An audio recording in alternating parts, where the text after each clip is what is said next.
안녕하십니까.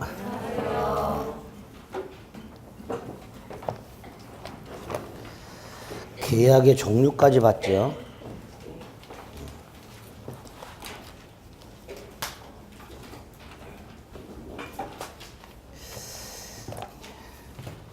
지난주까지 뭘 했는지 또 생각을 좀 해보겠습니다. 많이 했죠? 민법 4덩어리 중에서 첫 번째 덩어리 민법 총칙. 뭐에 관한 거라 그랬죠, 이거? 총칙에 뭐가 있다 그랬죠? 범죄행위. 내가 얼었어, 내가. 겁나게 춥죠? 예, 아이고야.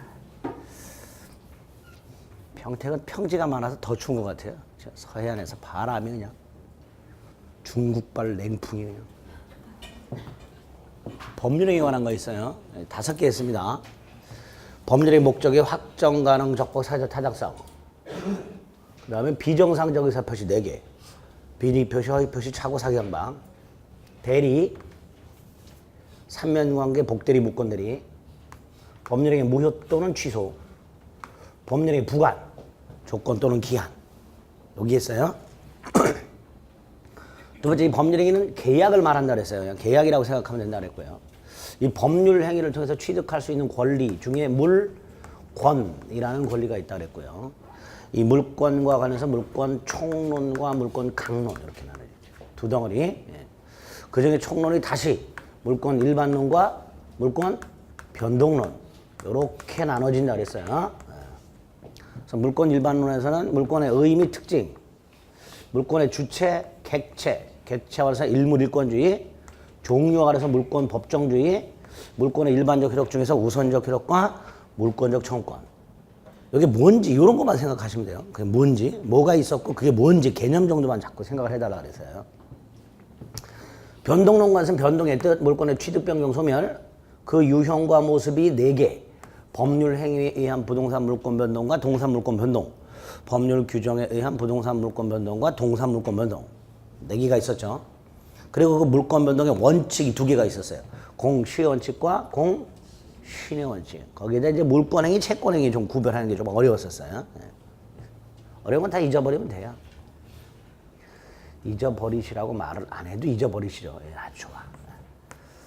4번째가 이 물권 변동 중에서 부동산 물권만 따로 떼서 2가지 법률 행위한 부동산 물권 변동 등기해라. 법률 규정에 의한 부동산 물권 변동 등기를 요하지 않는다. 이렇게 2가지. 그리고 2놈이 공통적으로 요구하고 있는 등기. 여기 핵심이라고 했어요. 여기 7개 해야 된다 그랬어요. 이중보존 등기, 가등기, 중간 생략 등기, 무효 등기, 유용, 등기 청구권, 그다음에 등기 취정력, 그리고 점유하고 있으나 등기하지 않은 부동산 매수인의 법적 지위. 물권의 소멸과 관해서 혼동. 물권법 총론 내용이 있습니다. 강론에는 7개 물권 해야 된다 그랬죠. 점유권. 물건의 사실상 지배에 부여되는 법적 힘. 근데 관념적 점유가 있고 점유의 태양이라는 요상한 게 있었어요. 점유권의 취득이 있었고 효력이 있습니다. 효력권에서는 점유자와 회복자와의 관계하고 점유보호 청구권 이런 게 있었어요. 본권 중에 소유권이 있었어요. 소유권의 뜻, 소유권의 제한, 중의 상린관계, 중의 주의토지 토인권, 소유권의 취득과 관해서 법률 규정에 의한 소유권 취득, 특히 취득시효, 그 중에서도 부동산, 점유취득시효, 여기 핵심이었습니다. 소유권의 효력인 물권적 청구권이 있었고요. 공동소유가 있었어요. 공유, 합유, 총유. 여기 있었어요. 소유권을 제한하는 제한물권이 2개, 용익물권과 담보물권이 있어요. 용익물권의 3개, 지상권. 타인 토지를 건물, 공작물, 수목 따위로 소유하기, 사용, 수익하는 권리. 그랬죠? 개념. 지역권. 타인 토지로부터 편익을 제공받는 권리. 전세권. 전세금을 지급하고 부동산을 용도에 따라 사용식하고 나중에 전세금을 우선 변제받는 권리. 이렇게. 담보물권 2개, 유치권. 타인 물건 또는 유가증권을 점유하는 자가 그 물건 또는 유가증권에 관하여 생긴 채권이 변직이 있을 때 그걸 변제받을 때까지 그 물건을 유치할 권리. 점유의 반환을 거절할 권리. 그래서 저당권 채무자 또는 제3자 즉 물상보증인이 제공한 부동산을 점유하지 아니한 채 그 교환 가치만을 관념적으로 지배하다가 나중에 그 교환 가치 즉 경매 대가로부터 자신의 채권을 우선 변제받는 권리. 이렇게 5개 제한 물권 했어요. 세 번째 덩어리가 법률행위 대표 선수가 계약이라 그랬어요. 계약과 관련해서 계약 총론과 강론이 있다. 그랬어요. 각각 5문제씩 나온다. 이 강론에서는 매매교환 임대차를 해야 된다 그랬어요. 매매교환 임대차. 총론에서는 계약의 기본적인 내용이 들어있다 그랬어요. 계약의 의, 청약과 승낙의 대리적 의사표시가 합치함으로써 당사자에게 채권 채무를 발생시키는 법률행위. 이게 계약이었죠. 원칙이 있었어요. 계약 자유의 원칙이라고. 계약 체결 여부, 상대방 선택, 내용 결정 방식 4가지 자유. 그 계약 자유 원칙을 제한하는 약관규제법이라는 거 하나. 어떻게 우리 민법 약관규제법이 규정이 되어 있고 약관규제법이 약관을 어떻게 규제하는가. 2가지. 편입통제와 불공정통제. 예? 예, 그렇게 있어요. 그리고 계약의 종류. 전형, 비전형, 쌍무편무, 유상무상, 낙성요물. 4가지. 그 중에 쌍무편무하고 유상무상. 요거 구별해야 된다 그랬죠? 예? 예. 비슷하지만 조금 다르다. 뭐 때문에? 요물계약인 현상광고 때문에 약간 다르다 그랬어요. 그래서 유상계약이란 모든 쌍무계약 플러스 현상광고. 여기에 유상이었어요. 그렇죠? 쌍무계약은 전부 유상이지만 유상이 전부 쌍무인 것은 아니다. 반면에 무상은 전부 편무지만 편무가 전부 무상인 것은 아니다. 지난주에 마지막에 요구하면서 여러분들이 거의 멘붕 상태가 돼서 막 헷갈린 상태로 갔어요. 그렇죠? 지금도 여전히 헷갈려. 괜찮아. 괜찮아. 시험 보러 가면 다 알게 돼. 다 합격을 해야 제 말을 믿어요. 합격을 하시고 나서 믿지. 저는 말을 어떻게 믿어 그랬다가 합격하고 나서 어제도 다른 학원에서 2분이 오셨어요. 맨날 우시던 분 2분이 오셨어요. 모의고사 접수 한 번도 60점을 맞지 못하시는 분들. 40점, 50점. 맨날 그러면 고득점을 합격해서 오셨어요.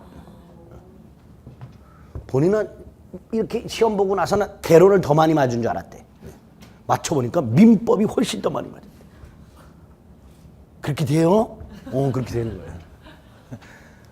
믿습니다. 여기까지 했어요, 지난주에. 계약의 종류까지. 자, 그럼 오늘은 계약 총론의 4번째 거. 계약의 성립.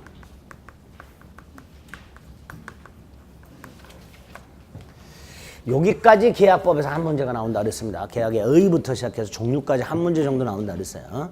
이 계약의 성립. 여기서 한 문제 또 나오죠. 계약의 성립은 계약의 체결을 말합니다. 자, 먼저 계약은 법률행위 일종입니다. 법률행위 일종.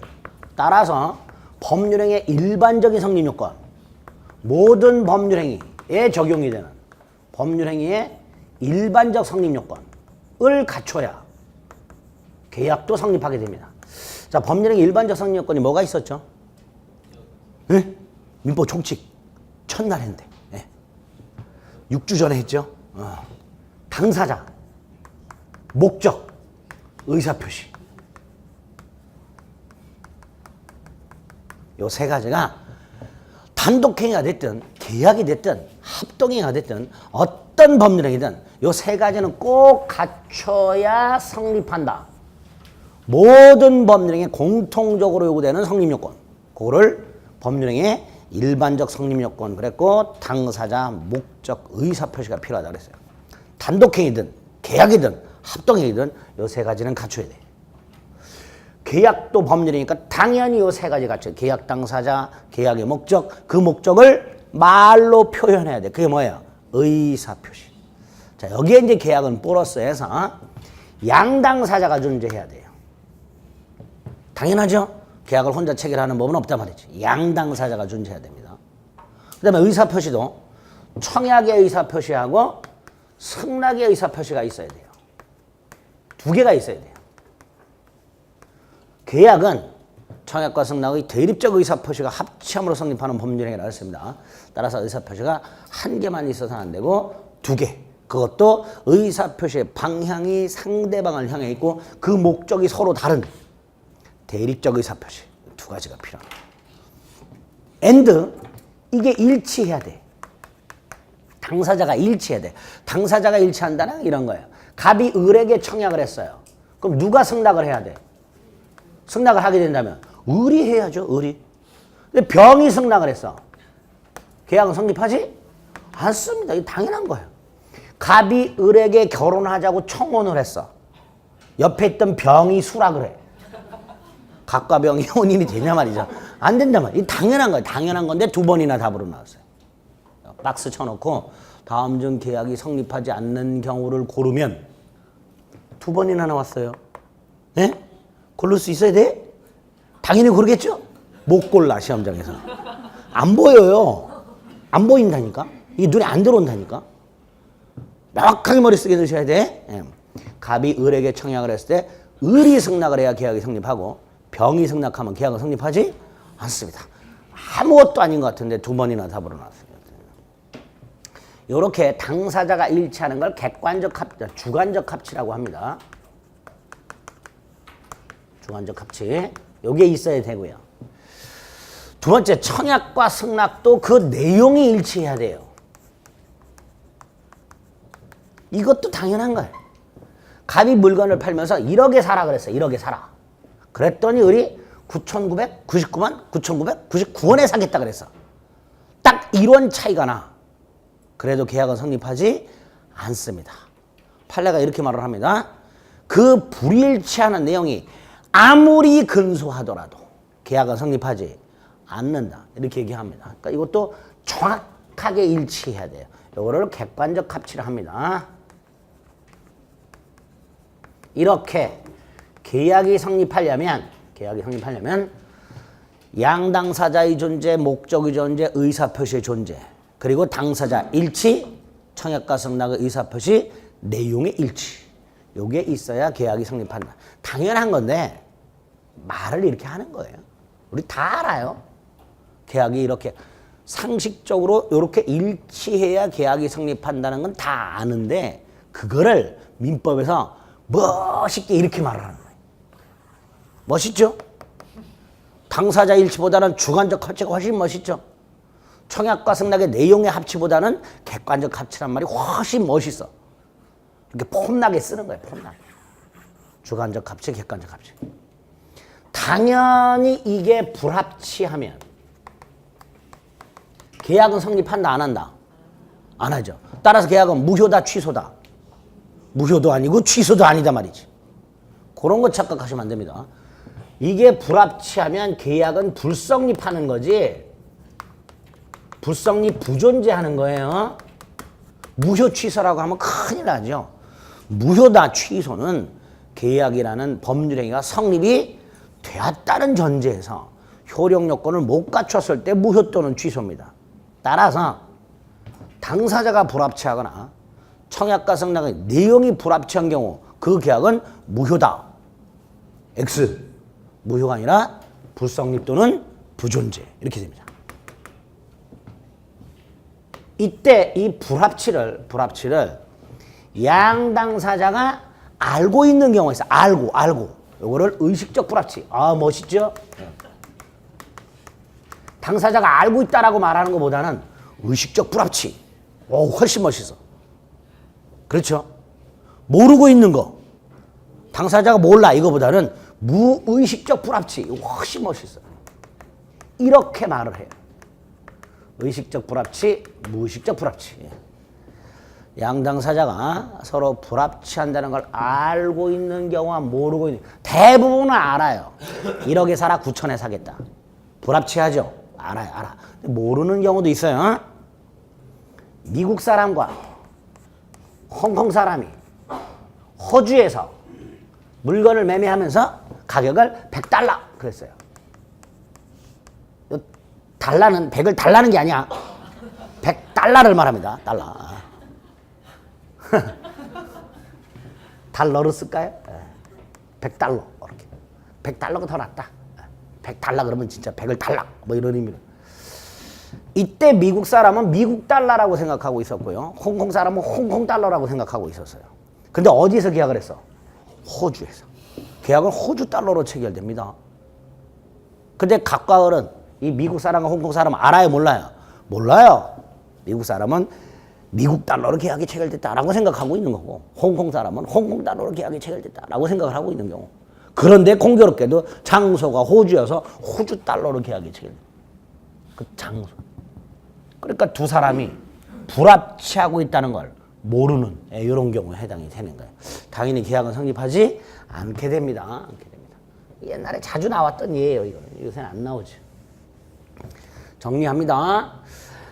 당사자 및 청약과 승낙의 의사표시가 일치, 즉 주관적 합치, 객관적 합치가 있어야 계약이 성립한다. 이게 첫 번째. 불합치하면 계약은 성립하지 않는다. 무효 취소하고는 구별하자. 무효 취소하고는 구별하자. 세 번째, 그 불합치를 당사자가 아는 경우와 모르는 경우가 있다. 알든 모르든 계약은 성립하지 않는다. 딱 정리하시면 돼요. 됐죠? 두 번째, 계약이 성립하는 구체적인 모습 중에서 청약과 승낙의 의사합치한 계약 성립. 청약과 승낙의 의사합치한 계약 성립. 요게 99.9%입니다. 계약이 성립할 때 청약과 승낙의 의사가 합치해서 계약이 성립하는 게 99%. 자, 이때 청약. 간단히. 청약은 계약을 요청하는 걸 말해요. 그렇죠? 계약을 요청하는 게 물건을 사라, 물건을 팔아라 이렇게 계약을 요청하는 게 청약인데 법적으로는 이렇게 말하죠. 승낙을 받아서 계약을 성립시키고자 하는 어느 일방의 의사표시 이렇게 말을 합니다. 몰라도 돼요?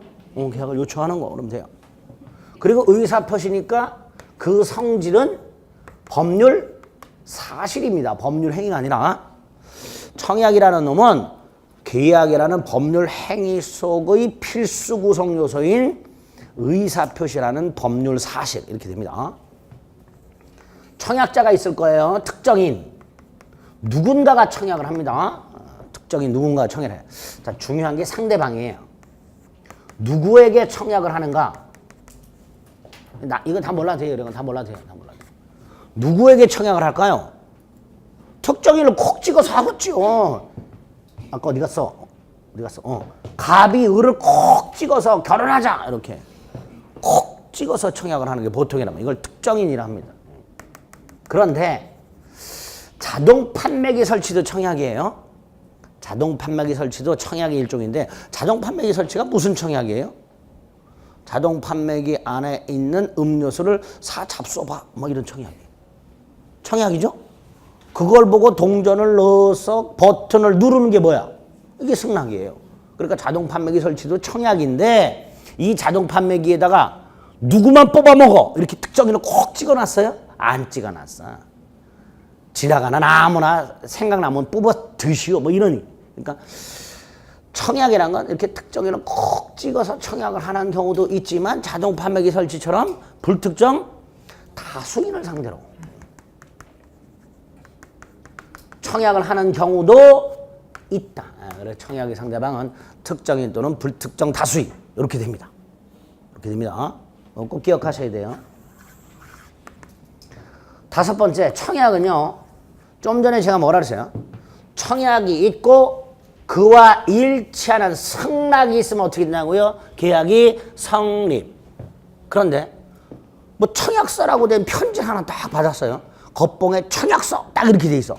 그래서 뜯어서 열어봤더니 딱 두 글자가 써 있어. 사라. 뭐 마광수 교수님의 소설이요 뭐요? 뭘 사라는 거예요 도대체? 이 청약이라 할 수 있어요 없어요? 없어요. 왜? 구체적 내용이 들어있지 않아요. 청약을 했을 때 이게 청약이 되려면 승낙만 받으면 계약이 성립이 돼야 돼. 근데 사라. 상대방이 사겠다. 승낙서가 왔는데 딱 세 글자가 들어있어. 사겠다. 이 뭘 사겠다는 거야? 얼마에 사겠다는 거야? 몰라. 이것도 둘 다 구체적 내용이 들어있지 않아요. 특히 청약은 승낙만 받으면 계약이 성립될 정도의 구체적인 내용이 들어있어야 돼요. 청약의 내용 속에 뭐가 들어있어야 된다고요? 구체적 내용. 몰라도 돼요. 나중에 다 합니다. 다시. 목차 어쩔 수 없이 쓰는 거예요. 6번째, 청약의 효력. 자, 먼저 첫째, 청약만 갖고 계약이 성립해야 안 해요. 계약 성립하지 않죠. 그러니까 청약의 효력은 계약 성립이라고 하면 당연히 안 될 거예요. 그럼 뭐라고 해야 되나? 계약 성립 가능성. 이게 청약의 효력입니다. 청약이 일단 있으면 누군가의 승낙을 받아서 계약이 성립될 수 있는 가능성이 열려요. 이게 청약의 효력이에요. 청약의 효력은 계약 성립 가능성인데 중요한 게 이게 언제 효력이 생기냐. 언제 효력이 생길까요? 청약의 효력이라는 게. 계약 성립 가능성이 언제 열릴까요? 요게 우리가 민법 총칙에서 봤던 111조 1항. 111조 1항이 뭐였죠? 상대방 있는 의사표시, 효력, 발생, 시기. 상대방한테 도달함으로써 효력이 생긴다. 여기 적용이 돼요. 청약이란 건 특정인 또는 불특정 다수인, 즉 상대방이 있는 의사표, 상대방. 특정인이 됐든 불특정 다수인이 됐든 그 상대방이 있는 의사표시예요. 그리고 우리 민법 111조 1항에서는 상대방이 있는 의사표시는 언제 효력이 생긴다? 상대방한테 도달함으로써 효력이 생긴다. 이렇게 되어 있다 그랬어요. 그러니까 이게 그대로 적용이 되는 거예요. 결국 그림을 그리면 갑이 을에게 청약을 했을 때 뭐 물건을 사라 이렇게 이 청약은 그 청약서가 또는 청약의 의사표시가 을에게 도달함으로써 효력이 생깁니다. 도달. 이때 의사표시에 효력이 발생하기 전에 의사표시란 놈이 효력이 발생하기 전에 그 의사표시를 소멸시키는 장치가 하나 있어요. 민법에. 철회라고. 뭐가 있다고요? 철회. 그러면 청약의 의사표시는 상대방한테 도달함으로써 효력이 생기니까 그 효력이 생기기 전에, 즉 도달하기 전에 뭐 할 수 있다? 철회할 수 있다. 청약이 상대방에 도달하기 전에는 뭐 할 수 있다? 철회할 수 있다. 이렇게. 반대로 도달하고 나면 효력이 생겼으니까 철회하지. 아니. 쓰는데 집중. 6주차가 됐는데 아직도 내외를 해. 아직도 내외를 해. 뭐 대답을 큰 소리로 해달라는 거 아니에요. 뭐 큰 욕심 없어요. 저는 뭐 고개만이라도 끄떡해야지. 뭐야? 내가 지금 6주차를 했는데 네 질문에 대답할 짬밥이냐 내가? 뭐 그런 표정이야. 이 자꾸 생각해. 여러분들에게 정확한 대답을 요구해서 제가 물어보는 게 아니에요. 질문을 하면 생각을 하게 된단 말이에요, 사람이.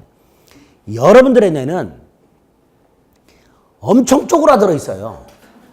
이 자꾸 기름을 쳐야 돼. 공부를 하려면. 이 굳어질 대로 굳어져 가지고요. 이 생각을 하기 싫어요, 요즘. 특히 인터넷이 발달해서 뭘 생각 안 하죠. 뭐 인터넷만 뒤지면 다 나오는데 뭘 생각하고 기억을 해. 그러니까 이 뇌가 점점 퇴보되고 있다. 자꾸 기름을 쳐야지. 그래서 물어보는 거니까 생각을 하시는 말이지.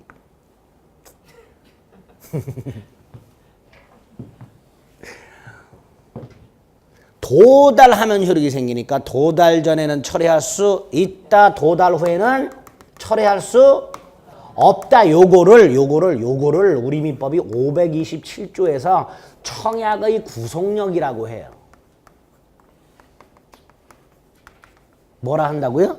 청약의 구속력. 청약의 구속력이 뭐예요? 철회하지 못한다. 527조 조문 제목 자체가 청약의 구속력이라고 돼 있고 청약은 철회하지 못한다. 이렇게 돼 있어요. 청약의 구속력입니다. 이거를. 자, 이때 언제까지 철회 못하는가의 문제가 생겨요. 언제까지 철회 못하는가를 정해놔야 돼요. 만약에 이걸 정하지 않으면 천년 만년 철회 못한다가 돼요. 따라서 갑이 청약을 하고 150년 뒤에 승낙을 해. 그래도 계약이 성립하는 문제가 생겨요. 그러니까 이 청약을 언제까지 철회하지 못하느냐. 바꿔 말하면 청약의 구속력이 언제까지 존속하는가. 청약의 구속력이란 놈이 철회하지 못한다라는 이 힘이 언제까지 존속하는가의 문제가 생겨요. 생기겠죠? 자, 이때 이 기간을 청약을 한 사람이 정할 수도 있고 528조 1항 정하지 않을 수도 있어요. 꼭 기간을 정해야 되는 건 아니에요.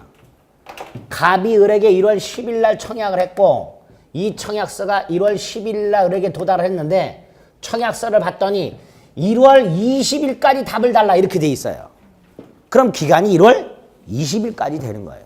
그런데 언제까지 답을 달라라는 게 없어. 기간 안 정했어. 괜찮아요. 상당한 기간이에요. 상당. 청약의 효력이 유지가 된다. 이때 상당한 기간이 어느 정도인지는 저한테 묻지 마세요. 경우에 따라 달라. 뭐 일주일도 있고 열흘도 있고 보름도 있고 그래요. 멀리 떨어져 있으면 한 보름. 옆에 쫙 붙어 있으면 뭐 일주일 뭐 이렇게 되는 거예요. 어쨌든 청약은 철회하지 못한다를 청약의 구속력이라 하는데 이 청약의 구속력이 천년만년 유지될 수는 없으니까 과연 이 청약의 구속력이 언제까지 존속하는가에 문제가 생기고 이 존속기간을 청약자가 정한 경우도 있고 정하지 않은 경우도 있어요. 그렇죠? 자, 정하든 정하지 않았든 어쨌든 요 기간 동안 청약의 구속력이 유지가 돼요. 즉 청약의 효력이 요 기간 동안만 존속을 하는 거예요. 그러니까 만약에 요 기간 동안에 갑이 을로부터 승낙을 받지 못한 채 기간이 지나버리면 청약은 효력이 상실. 요 두 가지 조문이 이렇게 만들어 놨어요. 청약자가 기간을 정한 경우 그 기간 내 승낙 통지를 받지 못한 때 청약은 효력을 잃는다. 기간을 정하지 않은 경우에 상당한 기간 내 승낙 통지를 받지 못한 때 청약은 효력을 잃는다. 이렇게 되어 놨어요. 그러니까 요 기간 동안에 승낙을 받지 못한 채 기간이 경과하면서 청약의 효력이 상실이 됐어. 청약의 효력이 상실된 상태에서 승낙이 도달했어. 계약은 성립한다 안 한다? 계약이 성립할 리가 없지요. 손바닥도 마주쳐야 되는데 한쪽 손바닥이 사라졌는데 계약이 성립할 리가 없을 거예요. 그렇죠? 계약은 성립하지 않아요. 다만 요거를 청약의 효력이 상실된 후에 도달한 승낙을 우리 민법이 연착한 승낙이라고 530조에서 청약자가 얘가 을이 보낸 승낙이 연착을 했을 때 이 갑이 새 청약으로 볼 수 있다 이렇게 나왔어요.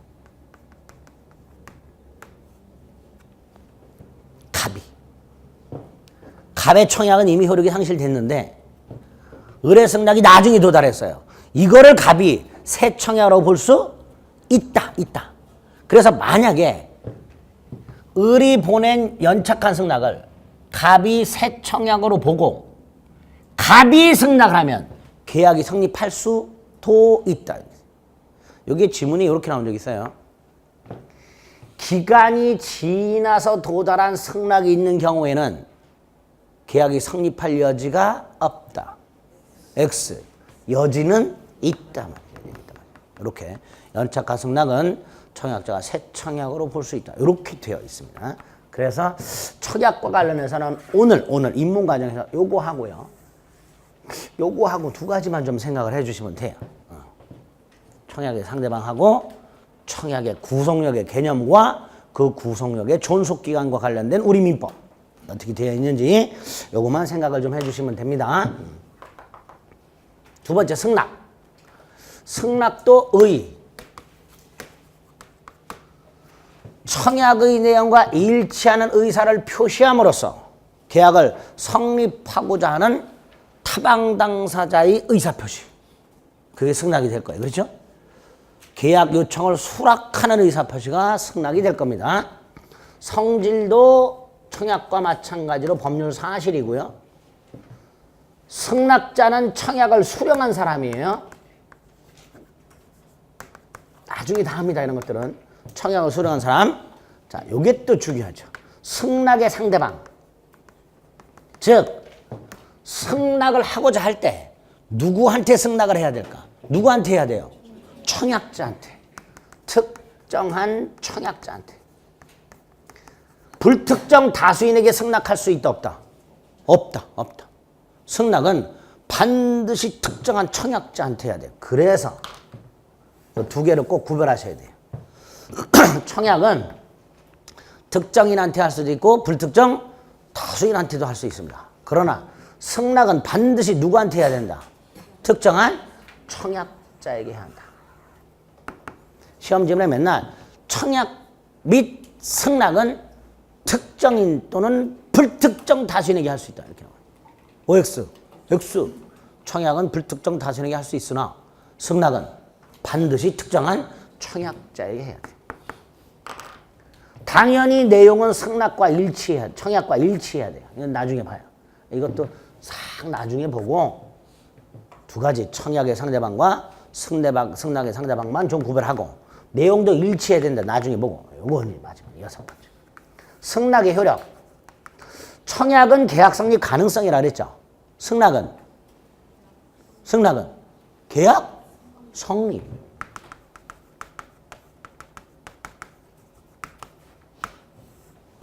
청약은 계약 성립 가능성이 청약의 효력이고 이에 대응하는 승낙을 받음으로써 계약이 성립하니까 승낙의 효력이란 곧 계약 성립을 말합니다.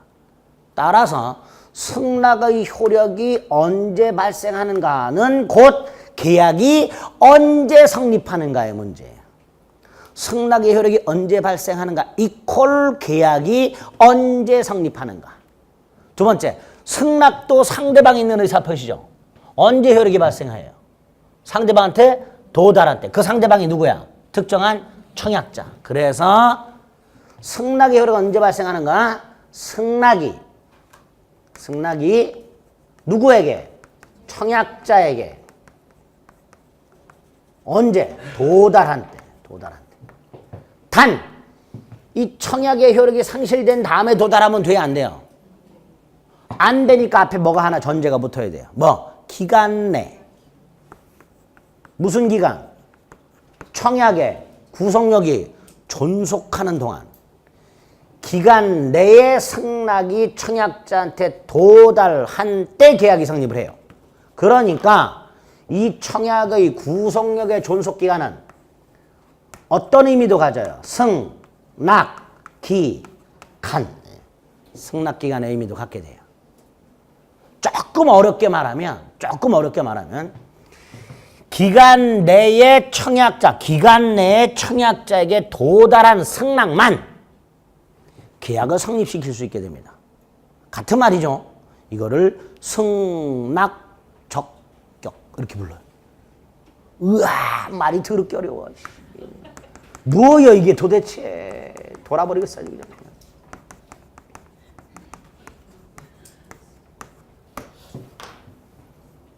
이런 걸 설명드렸더니 입문과정부터 더럽게 어려운 것만 한다고 저한테 또 이 인터넷에 또 욕을 하신 분이 있어요. 아, 이런 개념을 알아야 뭐 책을 읽든지 하지. 그렇잖아요. 승낙적격이란 걸 모르면 책을 못 읽는데. 그래서 설명드리는 거예요.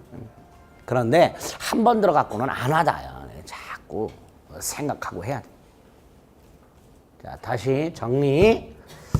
승낙은 상대방이 특정한 청약자. 그 승낙의 효력은 계약 성립. 언제 효력이 생기느냐. 즉 계약이 언제 성립하느냐. 이 기간 내에 청약자한테 도달한 때.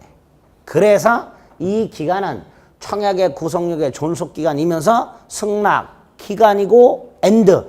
요 기간 내에 청약자한테 도달한 승낙만이 계약을 성립시킬 수 있는 적법한 자격. 그걸 뭐란다? 승낙 적격. 그 존속기간에 해당이 됩니다. 여기까지. 그 다음에 이제 요거와 관련해서 아주 급나게 어려운 게 하나 나와요. 531조. 요건 아예 생각도 안 합니다, 지금. 괜히 했다가 잘 정리된 거 머리 뒤죽박죽 되니까 원칙만 오늘 기억합니다. 여기 예외가 하나 있어. 예외. 격지자 간의 계약은 승낙 통지를 발송할 때 성립한다. 라는 씨잘데기 없는 조문이 하나 있어요. 그래서 요게 좀 어려워요. 요건 나중에 할 거예요. 원칙만 오늘 기억을 합니다. 요게 청약과 승낙의 의사취한 계약 성립에서 오늘 여러분들이 개념을 잡아둬야 될 내용들이에요. 뼈대는 요런 거고요. 그 중에서 요 상대방과 효력 요 두 가지만 좀 생각을 해주시면 돼요. 아시겠죠? 개념이 좀 어려워요. 자, 이렇게 계약은 청약과 승낙의 의사합치로 성립하는 게 99%라 했습니다. 그런데 승낙 없이 계약이 성립하는 경우가 있어요. 승낙 없이. 청약만 있고 승낙은 없는데 계약이 성립하는 경우가 두 가지가 있습니다. 우리 민법에 532조, 533조 의사 실현에 의한 계약 성립과 교차 청약에 의한 계약 성립이 있어요. 의사 실현에 의한 계약 성립은 이런 거예요. 승낙은 없는데 뭐는 없는데 승낙은 없어. 청약은 있어요. 근데 승낙은 없어. 없는데 이거 대신 승낙으로 볼 수 있는 일정한 사실이 있어. 상대방이 승낙의 의사를 표시한 적은 없지만 그 상대방의 행동을 봤더니 승낙한 걸로 봐도 무방하다. 이런 경우가 있어요. 지금은 그런 경우가 거의 없지만 옛날에 이사를 가면 다음날 현관문 앞에 뭐가 딱 떨어져 있어요. 신문. 뭐가 떨어져 있다고요? 신문. 그 보급소에서는 귀신같이 알아요. 신문. 이사 온 거를. 그 다음날 오면 신문이 몇 종류가 타닥 쌓여 있어요. 조중동을 비롯해서. 이 신문이 현관문 앞에 쌓여 있는 거. 이거 뭘까요? 청약. 우리 신문 봐주세요라는 청약이. 이걸 보고 그 신문에 보급소 사진이 찍혀 있어요. 도장 이만한 게 뻑. 전화 걸어서 내일부터 넣어주세요. 그게 승낙이에요. 그렇죠? 그런데 내일부터 넣어주세요라고 하지 않고 그냥 신문을 집어서 집으로 가지고 들어갔어. 그게 이거예요. 그러면 신문값 내야 돼요. 계약이 성립합니다. 언제? 집어서 집으로 들고 들어가는 순간 계약은 성립하는 거예요. 아무리 보고 나서 안 본 것처럼 그대로 접어서 내놨다 하더라도 이미 집어서 들고 들어가는 순간 계약이 성립합니다. 그걸 뭐라 한다? 의사, 실현에 의한 계약 성립 이렇게 불러요. 승낙은 없으나 승낙으로 볼 수 있는 일정한 사실이 있을 때 계약이 성립한 것으로 본다. 이걸 의사, 실현에 의한 계약 성립을 합니다. 두 번째 교차청약. 갑이요. 을에게 야, 내 노트북을 50만 원에 사라 라고 카톡을 보냈어요. 청약이에요. 근데 얘가 그 카톡을 확인하지 않고 갑에게 야, 네 노트북 50만 원에 팔어 라고 을도 청약을 했어. 갑이 을에게 청약을 했고 을은 그 사실을 모르고 갑에게 청약을 했어. 그런데 놀라운 사실. 내용이 똑같아. 아주 놀랍죠? 아마 둘 다 소름이 돋을 거예요. 어떻게 알았지? 뭐 이렇게. 이렇게 갑이 을에게 청약을 했고 을도 갑에게 공교롭게 청약을 했는데 더욱더 놀라운 사실은 내용이 일치. 양 청약의 내용이 일치. 원래 계약이 성립하려면 갑의 청약에 대해서 을이 승낙을 해야 되고 을의 청약에 대해서 갑이 승낙을 해야 돼요. 그렇죠? 그런데 청약, 양 청약의 내용이 일치하니까 굳이 각 청약에 대하여 따로 승낙을 할 필요 뭐가 있느냐 말이지. 양 청약만으로 계약이 성립한다. 그걸 뭐라 한다? 교차 청약에 의한 계약 성립이라 합니다. 양 청약이 모두 도달할 때 계약은 성립하게 되면 이렇게 532조와 533조에서 승낙 없이도 계약이 성립하는 두 가지 형태를 우리 민법이 규정하고 있다. 여기까지가 계약 성립의 모습이에요. 어렵지 않죠? 그래서 계약 성립관에서 청약과 승낙의 의사취한 계약 성립과 교차 청약 및 의사 실현에 의한 계약 성립을 받습니다. 그 다음에 우리 교재를 보면 221페이지에 동시이행의 항변권이 나와 있는데 이 동시이행의 항변권을 보기 전에 하나 미리 개념을 좀 생각해 봐야 될 게 있어요. 계약이 성립이 됐습니다. 계약이 체결됐어요. 다 유효한 건 아니죠. 우리가 민법 총칙에서도 법률행위가 성립을 했다 해서 그 법률행위가 다 유효한 것은 아니라 그랬습니다. 법률행위가 성립을 한 다음에 효력 요건을 갖췄는지를 판단해야 되고 만약에 효력 요건을 갖추지 못하면 그 법률행위는 무효 그랬었어요. 기억나시죠? 똑같아요. 계약이 성립했다 해서 그 계약이 다 유효한 건 아니에요. 그래서 효력 요건을 봐야 됩니다. 계약은 성립했다. 그 다음에 뭘 본다? 효력 요건. 당사자는 능력이 있는지, 계약 당시 목적이 확정 가능 적법 사회적 타당성을 갖췄는지, 청약의 의사표시가 일치한지, 하자가 있는지 없는지, 승낙의 의사표시가 일치하는지, 하자가 있는지 없는지 이걸 판단해야 되고 만약에 거기에 문제가 생기면 계약은 성립되었으나 그 계약은 무효 또는 취소 이렇게 됩니다. 그렇게 되겠죠? 자, 그래서 계약이 성립하고 난 다음에 그 계약의 효력 요건을 봤어. 갖췄는지. 보다 보니까 그 계약의 목적 달성이 원시적으로 불능해. 무슨 불능? 원시적 불능. 그럼 계약은 무효. 계약이 무효야. 계약은 성립되었는데 무효야. 그럼 어떻게 한다 그랬죠, 이거?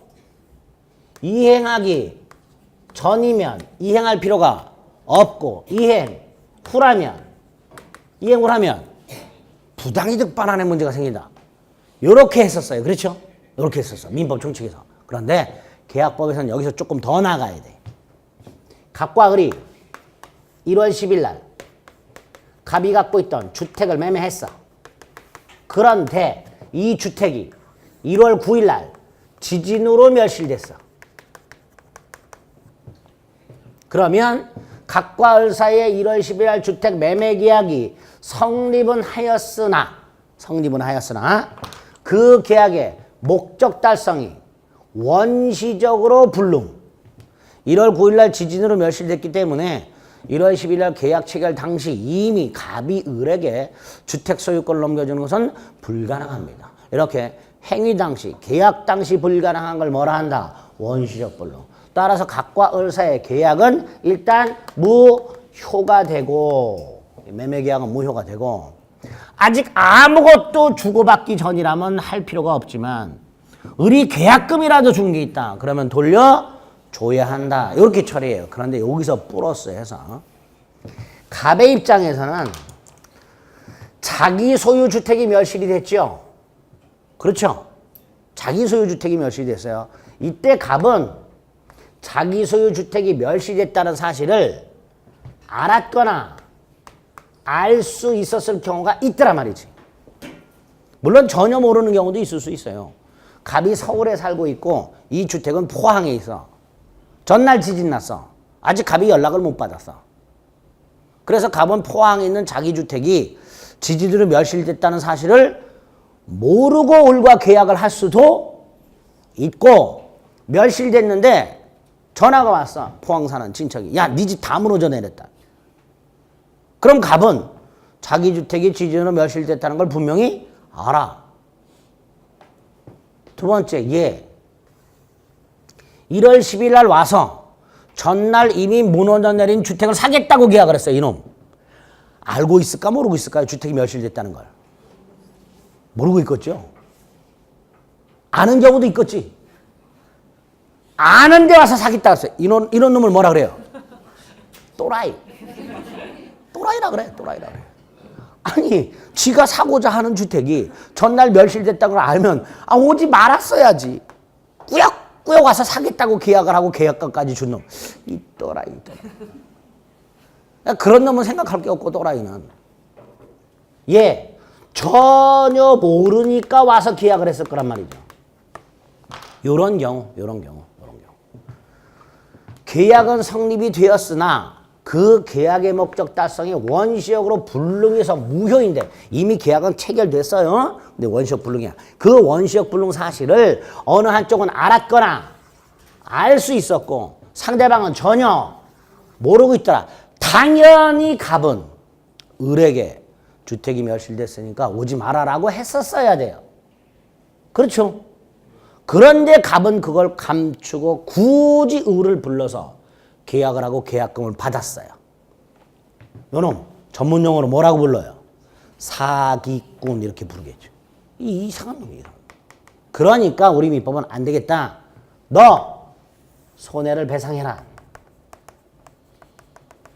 요런 규정을 두게 됩니다. 요게 535조 계약 체결상의 과실 책임이라는 거예요. 뭐라고 부른다고요? 계약 체결상의 과실 책임.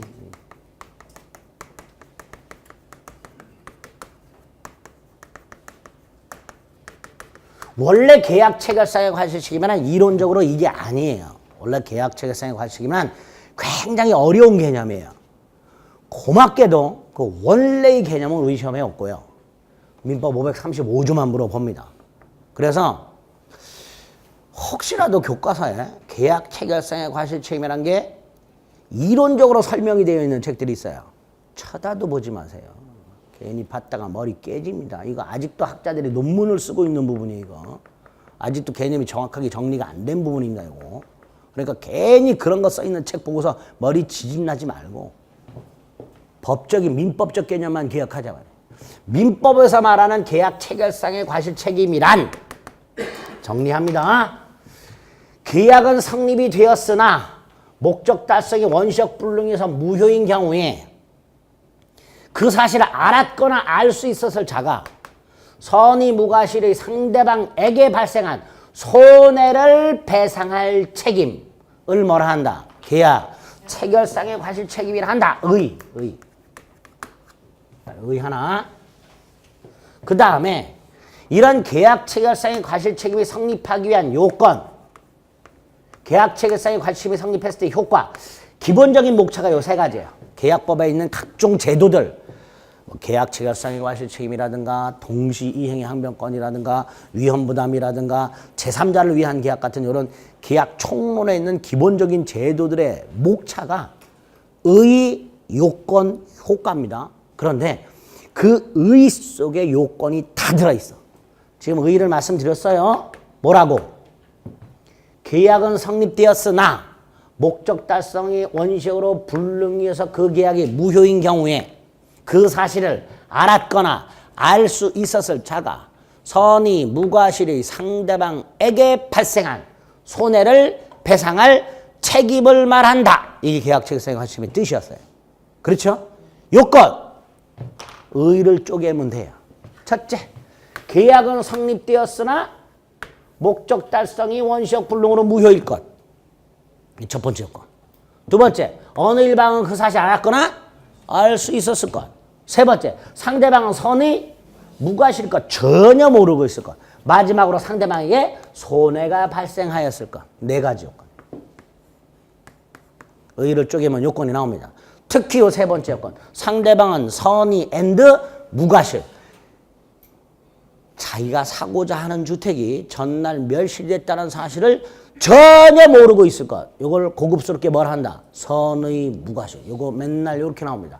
상대방은 선의이기만 하면 족하고 과실 유무는 따지지 않는다. X. 상대방은 선의 앤드 무과실해야 된다. 이게 지문으로 간간히 나옵니다. 요건도 머릿속에 넣으셔야 돼요. 효과는 손해배상 책임을 말해요. 이 손해배상 책임 이게 어려워. 이건 나중에 합니다. 계약과 관련된 손해배상 책임이 두 개가 있어요. 실내이익, 실내손해배상이 있고 이행이익, 이행손해배상이 있어요.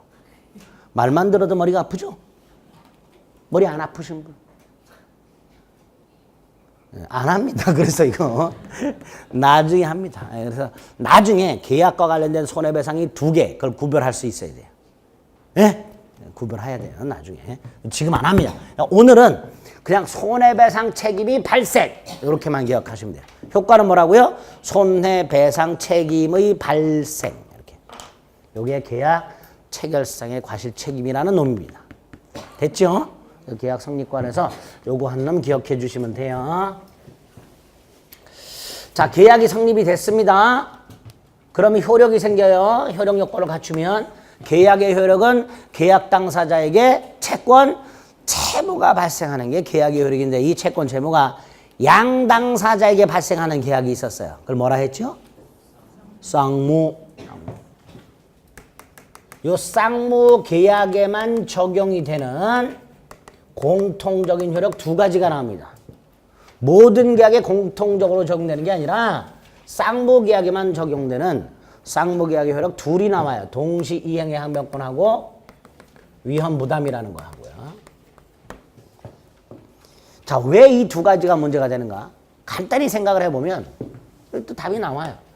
쌍무 계약이란 예를 들어 각과 을이 매매를 했어요. 물건 파는 사람을 매도인이라 했고 사는 사람을 매수인이라 했어요. 이때 매매 계약을 하게 되면요. 매도인, 채무 생기죠. 무슨 채무? 무슨 채무? 예컨대 A 토지를 매매했어요. 갑의 채무는 뭐예요? A 토지 재산권 이전 채무. 그렇죠? 갑오늘에게 A 토지 소유권을 넘겨주기로 약속을 했으니까 매도인은 A 토지 재산권 이전 채무가 생겼어요. 을은 대금지급 채무가 생겼어요. 이렇게 쌍무계약을 체결하면 양당사자에게 채무가 생기는데 이 양채무가 대가적이에요. 무슨 적? 대가적이란 건 뭐 고급스럽게 생각 안 해도 돼요. 쉽게 그냥 네가 하니까 나도 한다 이런 뜻이에요. 네가 하니까 나도 한다. 이게 대가적이에요. 그럼 말을 엮어볼게요. 매도인 입장에서는 매수인 네가 돈을 주니까 물건 넘겨줘. 이게 대가적이에요. 반면에 매수인 입장에서는 매도인 네가 재산권을 넘겨 주니까 나는 대금을 줘. 이게 대가적이에요. 네가 하기 때문에 나도 한다. 이게 대가적이라고 부르는 거예요. 그렇죠? 그럼 이렇게 말할 수 있죠. 네가 안 하면 나도 하네. 그게 동시항변권이에요. 그 다음 이거 네 채무가 소멸했어? 그럼 나도 안 해. 그게 위헌부담이에요. 갑의 채무가 소멸했어? 어찌어찌 하다 보니까 그럼 나도 소멸. 그 이거예요. 그렇죠? 그 쌍무계약의 두 가지 효력이 나오는 거예요. 동시 이행의 항변권과 위헌부담이라는 제도가 이 대가적 채무 때문에 나올 수밖에 없어요. 나올 수밖에 없습니다. 이게 첫 번째. 쌍무계약의 기본적인 특징.